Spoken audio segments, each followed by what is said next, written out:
Salut à tous. Alors, je vais t'expliquer ce qui m'est arrivé donc avec la Mégane, mais c'est avec, on va dire, Renault. Tu me diras ce que tu en penses, tu me diras si ça t'est déjà arrivé, tu me diras si c'est inhérent à l'électrique, si c'est à l'Île-de-France, à la concession. Encore une fois, ce ne sont que les faits. Donc 48 heures pour une révision, c'est-à-dire pour une Mégane, un filtre à habitacle, donc 5-10 minutes. Et en gros, ça a pris des proportions. Franchement, quand tu as une Tesla, c'est pas parfait non plus, mais franchement, tu revis quoi.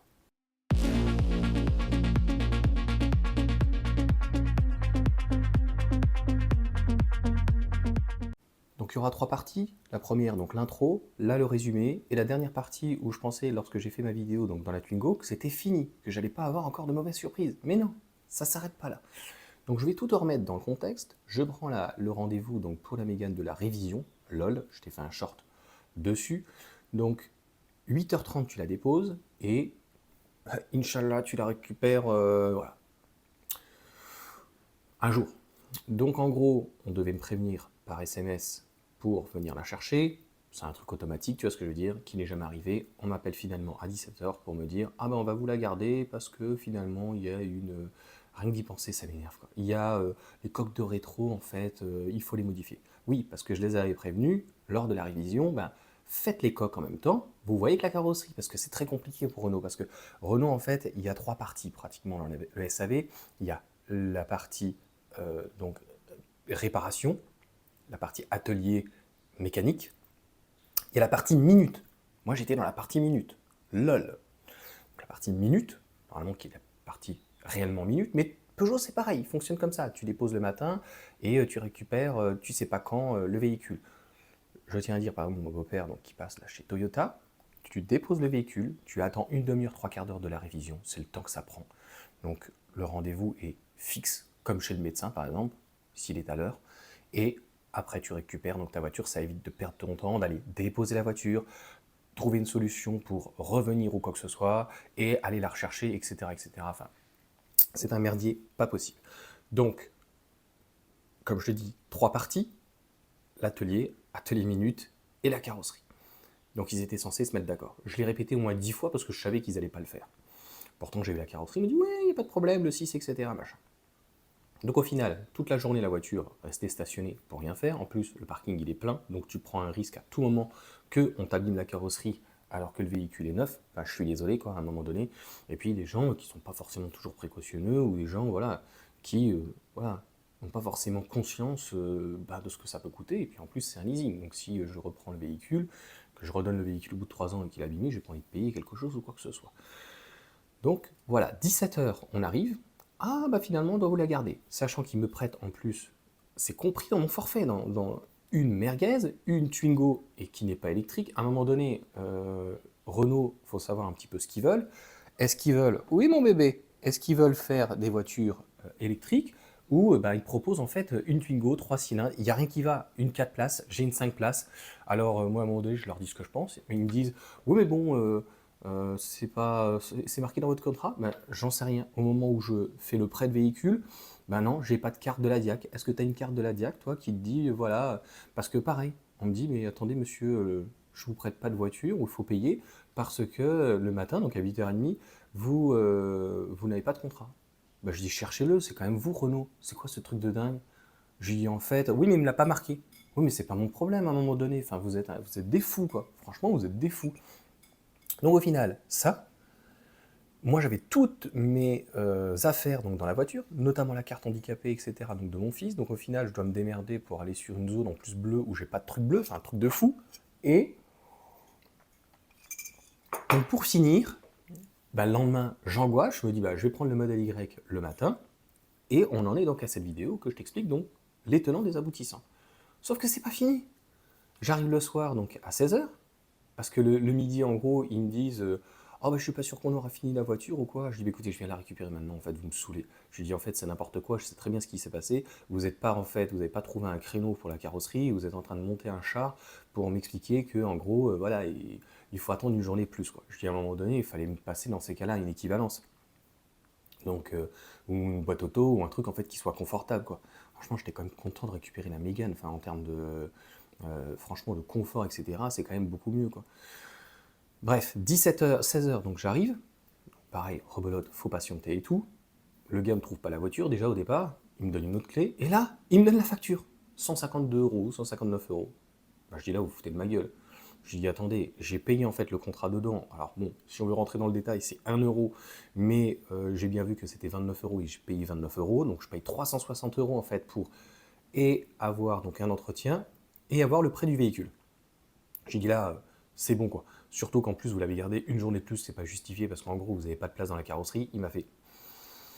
J'ai dit je parie en fait vous n'avez pas communiqué, ou ils vous ont même pas communiqué, ou vous n'étiez pas au courant. C'est ça. D'accord. Voilà, donc le truc confirmé. Et il a vérifié et il me dit ben je comprends pas pourquoi ils l'ont pas appliqué. Ben je dis moi non plus je sais pas. C'est vous Renault. C'est quand même un truc de dingue. Tu vas chez Renault, mais ils savent pas en fait le contrat que tu as. Donc ça c'est fini comme ça. J'étais très content, donc à ce moment-là, en short, je t'ai fait donc le Duster, le nouveau Duster qui est vraiment magnifique, mais clairement au niveau du SAV, j'en peux plus. Les révisions, les veux-tu en voilà. Donc à moins qu'il y ait une offre exceptionnelle, je te donne un exemple, je suis bloqué encore pendant 2 ans malheureusement, qu'il y ait une A290 à 45 000, et que j'ai encore les 7 000 malheureusement, et les 7 000 d'Île-de-France, les 9 000 d'Île-de-France, ça fait 16 000, ça me l'a fait taper aux alentours des 30 000, 28 000 ou quoi que ce soit. Peut-être. Peut-être vraiment, avec pas de place à l'arrière, mais quand je te dis peut-être, c'est mort.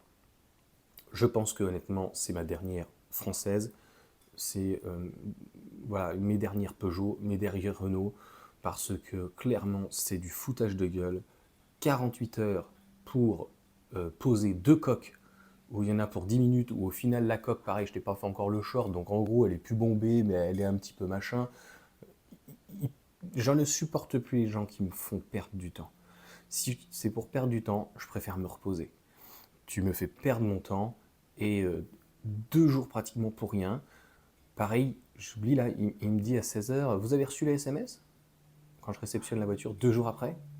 Non. Sachant qu'il me l'avait déjà gardé une semaine ou 15 jours, 10 jours pratiquement pour le problème de moteur qu'ils n'ont pas solutionné.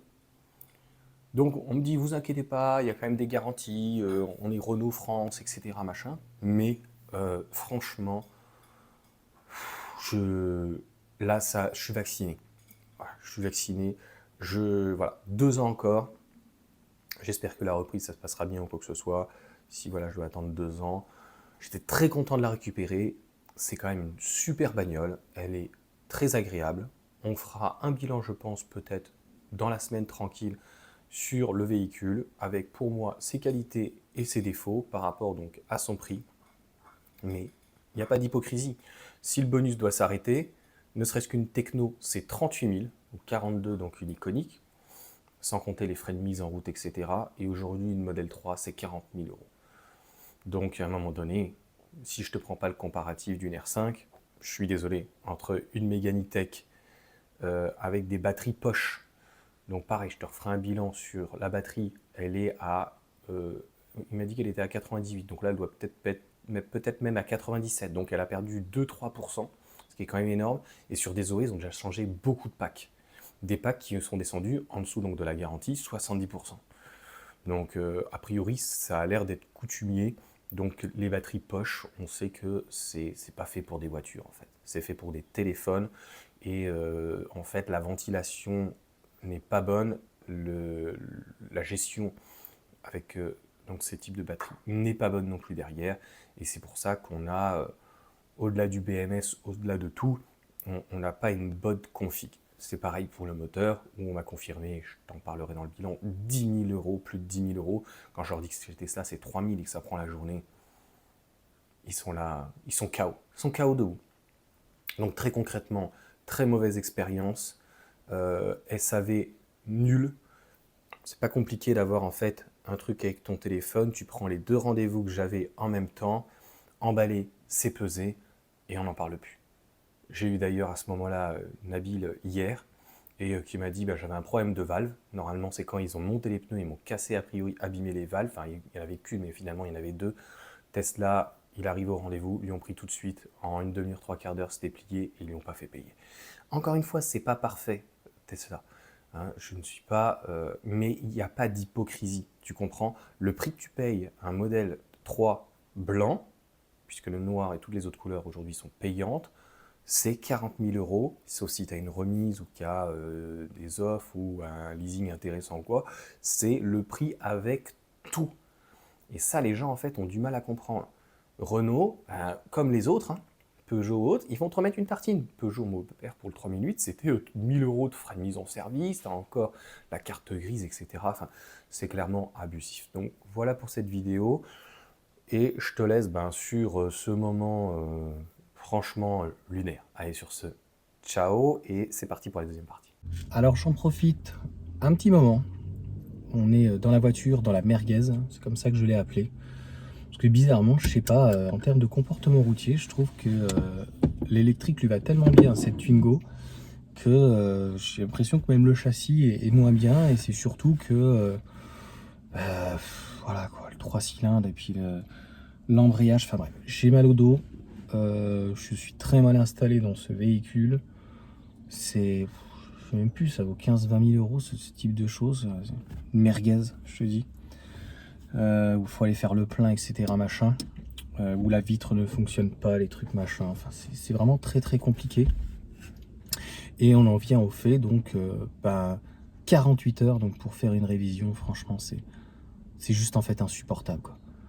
Pour te changer un filtre, c'est même plus un coup de gueule, il n'y a pas d'autre mot, c'est du foutage de gueule. C'est franchement nous prendre pour des cons, des pigeons. Je demanderai peut-être quel est le tarif, hein. Je crois que c'est entre 80 et 150 €, donc ça dépend des endroits. En fait, c'est un enregistrement, tu vois, comme aux impôts, donc c'est de faire du fric pour faire du fric. Voilà, pour faire des rentrées, Quand tu vois les flics et tout, il y a besoin de faire rentrer les PV. C'est exactement ça, quoi. Donc, franchement, il n'y a pas d'autre mot. Honte à Renault, honte à ce système. À un moment donné, la voiture, tu arrives à 8h30, on te dit que tu dois la récupérer avant 16h30, ça devrait être bon. On ne te tient pas au courant, on t'appelle à 17h, on te dit « Ah bah finalement, on la garde le lendemain parce que bon, on n'a pas pu faire les coques. » En fait, à un moment donné, les coques, j'en ai rien à foutre. La bagnole, c'est une merguez aussi, elle est rincée. La Mégane, de toute façon, elle a de l'humidité dedans. Enfin bref, ça m'énerve franchement à un point. De toute façon, ça m'énerve tellement, je suis dégoûté. Je te ferai un retour sur le véhicule. En fait, c'est tout ce que je déteste. C'est du surfait, c'est du m'as-tu vu. Tout est dans la gueule, tout est dans le style, tout est dans le prix. Voilà, t'as CarPlay, t'as machin, t'as un bidule, t'as ceci. Sauf que tout ce qu'on demande quand même à un véhicule, c'est simple et efficace. Est-ce que c'est simple? Est-ce que c'est efficace? Non, pas du tout. Alors, on a le côté électrique qui est agréable. J'en reparlerai dans cette vidéo. Donc au bout d'un an du véhicule et ses 6000 km, le véhicule donc a perdu 2% de dégradation, ce qui est quand même pas mal pour si peu de kilomètres et 2 charges rapides de mémoire. C'est un véhicule qui reste sur place, qui est agréable, qui est sympa, mais le service, tout aux alentours, à un moment donné je les ai appelés ce matin, j'en ai pas dormi en fait, je me dis mais putain, je laisse encore ma bagnole. La dernière fois je l'ai laissé une semaine, 15 jours, bon il m'avait prêté... je sais plus ce qu'il m'avait prêté, je me demande si c'était pas une Twingo électrique, je sais plus. Honnêtement, je sais plus. Faudrait que je re-regarde. Mais à un moment donné, je dis attendez, c'est bon là, vous allez pas à chaque fois me bloquer pendant 2 jours. À la moindre couille, je m'en fous, je laisserai. Enfin, vous me donnez une Twingo quoi. J'ai 3 enfants quoi. Alors franchement, à l'arrière, il y a plus de place que dans une R5, hein. Je l'avais dit, hein. Par contre, le coffre est vraiment petit. Je mets 2 sacs des enfants, ça y est, c'est fini, c'est plié. Donc c'est vraiment la honte. Je paye en fait un service, donc je paye 307 € par mois, ou soi-disant pour 1 €, moi j'ai vu que c'était 29 €. Donc je vais mettrai 1 € ou pas, et puis on te force à prendre l'entretien avec. Donc c'est 29 € par mois, donc on va dire c'est pratiquement 360 € par an. Donc tu payes et ton entretien et qu'on te prête un véhicule. Par exemple, quand j'allais chez Porsche, je fais mon entretien ou un truc chez Porsche, il me prête une Polo, et puis si tu veux plus, tu mets quoi, de l'argent quoi. À un moment donné, c'est surtout que on te fixe une heure. C'est pour ça que mon beau-père apparemment m'a pris à une Toyota et un RAV4. Il te fixe une heure pour une visite, une révision. 10 heures, t'attends une demi-heure, trois quarts d'heure, là il y a un filtre. C'est ça qui va pas en fait. Il y a un truc qui va pas, enfin j'en ai vraiment plein le cul. On te bloque, on te monopolise toute la journée. Tu dois revenir, tu fais un aller-retour. Alors heureusement que grossièrement c'est à Trappes, c'est juste à côté là où j'ai mes gamins. Sinon, en gros, je vais jusqu'à là-haut, je repars, je reste une demi-heure, j'en ai pour 1h30, je reviens, encore 1h30. J'ai passé 3 heures. Donc autant qu'en fait je reste sur place, qui change le filtre à la con, parce qu'en gros c'est ça, il n'y a que le filtre à la con qui a besoin ou quoi machin, et contrôle. Mais il y a quoi à contrôler? Ah ouais, mais on va quand même faire un petit check-up, je sais pas, la pression des pneus, tu vois, je sais pas. La pression des pneus, quand ils m'ont livré, ils se sont trompés déjà. Donc d'habitude, c'est vrai que on a plus à l'arrière et moins à l'avant, et là c'est inverse. Je crois que c'est 2,6 à l'avant et 2,4 à l'arrière. On va pas me demander pourquoi. Donc ça m'a saoulé, ça m'a énervé ma femme en fait, où elle me dit non mais c'est bon quoi. Ça fait déjà 3 fois je crois on l'emmène, où en fait elle broute, ils savent pas, il y a de l'humidité, ils savent pas. En fait je me dis je vais plus l'amener, tant pis. J'en ai plein le cul, j'ai même pas envie de faire la révision dans un an, mais il faut la faire et tout machin. Merci Renault, je ne parlez plus de Renault, je n'achèterai juste pour le service après-vente. Franchement, t'arrives pas à avoir quelqu'un en direct. Au final, j'ai réussi à avoir sur une facture un numéro. Il y a la carrosserie qui m'a rappelé, oui, parce que quand même le truc de dingue, c'est puis pendant que je fais vers la révision, changer les coques. Changer les coques, ça prend 5 minutes. Pareil, il faut arrêter. Mais non, a priori, il fallait faire des trous dedans et tout. Mais j'ai envie de te dire, c'est pas mon problème. Tu la prenais le matin à 8h30, tu la prenais à 9-10h. En 2 minutes, c'était plié. Le mec, il enlève le filtre, je sais pas où il est, à Habitacle ou quoi. Il le fait. Mais de toute façon, ça les intéresse pas. Ils font très peu de voitures électriques, ça les intéresse pas, il n'y a rien qui les intéresse. Ils prennent 100 balles et puis après, donc elle part en carrosserie. Mais non. Donc voilà, et là on est vendredi, je dis non, il va falloir quand même que je récupère la voiture parce que moi je vais pas garder cette voiture-là. Voilà, donc je pense que je vais aller d'ailleurs marcher un petit peu, tu vois. J'ai mal au dos, on est assez mal installé, en fait ça me fait mal au dos en plus de débrayer comme ça. Je suis obligé d'aller emmener mon fils et tout machin à son truc. Franchement, c'est... En fait, il n'y a rien qui va. Il n'y a rien qui va, je ne comprends pas. Je paye une prestation, ils t'obligent en fait à garder la voiture toute la journée qui ne justifie pas. Ils te prêtent une voiture, voilà, à un moment donné. T'imagines le mec qui vient avec pas un Coleos, qui vient avec un Rafale et il leur prête une Twingo sur 2 jours. Non, c'est pas sérieux à un moment donné. Enfin, c'est pas du tout sérieux. Je pense. Je pense qu'à un moment donné, tu dois pouvoir prêter au moins plus ou moins une équivalence. Et puis à un moment donné, je sais pas, pour le blason, parce que ça veut se dire premium. Tu fais des voitures électriques, tu mets une voiture électrique entre les mains et tu as un parc de voitures électriques, je sais pas. Ou alors, comme je vais te dire, on prête pas de véhicule, mais dans ces cas-là, ils s'organisent autrement. Il y a un rendez-vous qui est fait et tu attends dans une salle d'attente et ils te font la révision voilà, en une demi-heure. En une demi-heure, je suis gentil. 10 minutes, mais voilà. Le problème, c'est que ça montrerait finalement combien de temps la personne passe dessus. Parce que moi, je pose plein de questions. Je dis, mais attendez, c'est pour faire quoi la révision? Oh, il y a plein de contrôles. Oui, il y a plein de contrôles.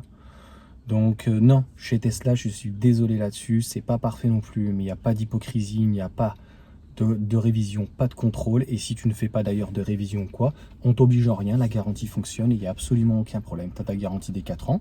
Tu peux faire juste avant donc une petite révision et si tu as le moindre problème comme ça, ils peuvent venir contrôler.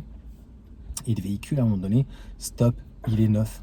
Mais là, on se rend compte de toute façon au niveau de tous les concessionnaires, allant de Renault jusqu'à Toyota, en fait, il n'y a plus de service, il n'y a plus de service après-vente. Et voilà. Je leur dis, ma femme, elle est derrière, elle gueulait, elle dit putain, en plus, on a un gamin et tout handicapé. Ah vous aurez dû le dire. En fait, à un moment donné, j'ai toutes mes affaires personnelles dans la voiture. Je pensais les récupérer le soir. J'arrive, il est 16h30, je dis je lâche l'affaire quoi. On m'appelle à 17h, je dis je vais peut-être la récupérer, faire un aller-retour au pire. Non, mais faudra demain. Et puis en fait, je me dis le matin comme un con, mais ils m'ont pas dit quand la journée. Je dis merde, on est vendredi, je vais pas attendre jusqu'à lundi à un moment donné. Donc il faut que j'emmène en fait mon fils à ceci, à cela, à emmener ou machin quoi. Si ma femme en fait elle est pas là, franchement à conduire, c'est pas du tout agréable quoi. T'es sur la 86 avec ça, franchement, je suis vraiment pas bien quoi. Enfin bref. Voilà pour cette vidéo, qui est vraiment pas une vidéo, je te dis, à gueuler ou à être névrosé ou quoi machin. C'est juste que enfin, ça fait chier et on nous prend vraiment pour des cons. Allez, sur ce, salut à tous.